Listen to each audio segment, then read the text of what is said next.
Scenario planning. In 1964, Bob Dylan wrote, "The slow one now will later be fast, as the present now will later be past. The order is rapidly fading, and the first one now will later be last, for the times they are changing." In the 6th century BC, the Greek philosopher Heraclitus also purportedly said, "Change is the only constant in life." These lyrics in word still seem as pertinent now as when they were written. If change is constant, why do organisations look to the past for answers? Should they not look to the future, predict possible change, identify lead indicators and strategies to implement when the indicators present themselves? In short, if I was a CEO of an organisation, would I use scenario planning? Scenario planning has its roots in military planning and generally involves 3 phases. 1. Defining the desired future. 2. Creating the plan to achieve the desired future. And 3. Implementing the plan. A core value of scenario planning is that things are always changing. Therefore, planning for the future needs a different approach than today. Scenario planning investigates multiple valid potential future outcomes. Scenario planning also proposes that organisations operate in an external environmental context which are influenced by steep forces. These are social, technological, economic, environmental and political forces. There are many scenario planning approaches. This video will focus on Decision Strategy International Framework, but other frameworks include the Global Business Network, French School, the Futures Group and Wilson and Ralston. In his book Scenario Planning, A Tool for Strategic Thinking, Paul Shoemaker proposes his 10-step scenario planning framework that details scenario planning selection relevant to an organisation. Step 1 is to define the scope. By setting scenario timeframe and scope, the timeframe can depend on many factors including the steep forces. Step 2 is to identify the major stakeholders. Who will have an interest in these issues, who will be affected by them and who could influence them. Step 3 is to identify basic trends. What steep forces will affect the issues identified in Step 1? Everyone in the process must agree that the trends will continue. Any trend where there is some ambiguity or disagreement will be tackled in Step 4. Step 4 is to identify key uncertainties.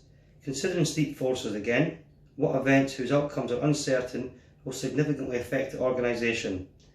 Step 5. Construct initial scenario themes. When trends and uncertainties are being established, these form the basis for constructing the scenario for scenario planning. Step 6 is to check for consistency and plausibility.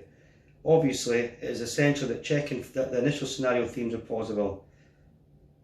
Firstly, are the trends compatible with the time frame chosen? Secondly, do the scenarios combine outcomes of uncertainty that go together?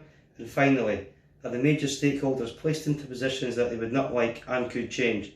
If so, they would change, and this end scenario is the most likely scenario and this should be used. Step 7 is to develop learning scenarios.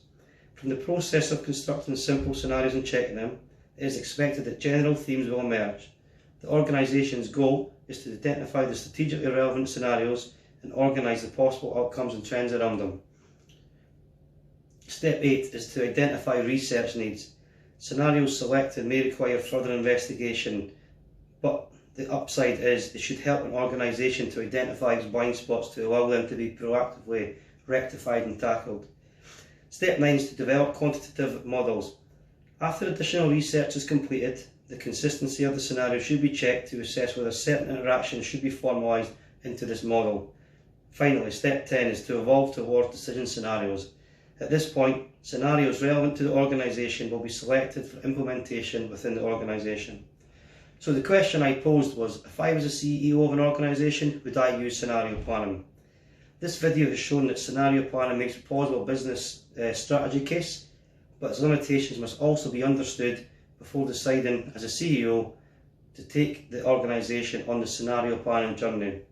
From investigating the models and frameworks, and if I was a CEO of an organisation, I would consider implementing scenario planning, but before embarking on the journey, I would ensure that the drawbacks and limitations are considered. These are what I propose to be the drawbacks and limitations. That it is a time-consuming undertaking, that it requires input from senior executives and experts which may be difficult to facilitate, that there is a lack of review and reflection proposed in the models through the journey, that scenarios are clearly defined and may mean an ultimate hybrid scenario is missed, i.e. it's very prescriptive, but there may be a blended scenario that isn't noticed, but which actually occurs, and that scenario planning may result in a blinker mentality where only the scenarios identified are considered within the organisation and other things are missed. Thanks.